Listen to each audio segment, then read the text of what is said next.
So you went through Texas recently and visited several schools.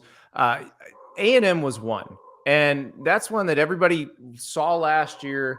And a lot of people have kind of written the Aggies off, or they see them ranked in the top 25. How could they be ranked in the preseason top 25?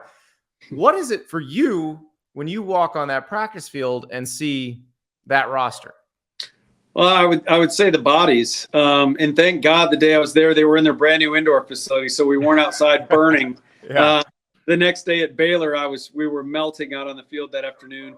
But no, I would say the bodies. You know, they've had a lot of these, upper level recruiting classes. Not that I pay a lot of attention to that, but I do know they had some top 5, top 10 classes back to back, and usually the 5-star guys look the part. They don't always play it, but they usually at least look it because they're given 5 stars for a reason. They go to these camps and these showcases and they look great. So it's a good looking football team, right? I mean, there's some seniors, there's some guys that, McKinley Jackson, the defensive tackle, Anaya Smith at wide receiver. I mean, there's, Layden Robinson at guard.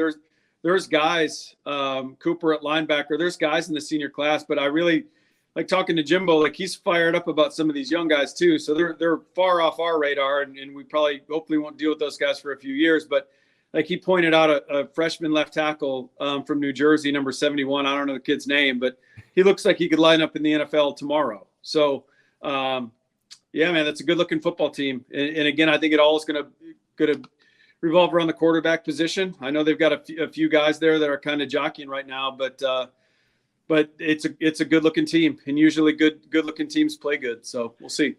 Anaya Smith's an interesting one because he probably could have left after last season and is obviously a very important player for them. But where does he slot as an NFL prospect? He's he had the injury last year. He's a guy that was firmly on our radar and then had the injury, and that really forced him to come back. I know he was thinking about maybe coming out regardless, just come out injured and roll the dice, see what happens. But no, he's a smaller guy. When you get up on him, like he's certainly not a big man, but he plays bigger than that. He's got some substance to him on contact, which slot receivers at the next level need to have. I think that's what he projects as. He projects as a slot return guy, gadget guy. I mean, he is good with the ball in his hands.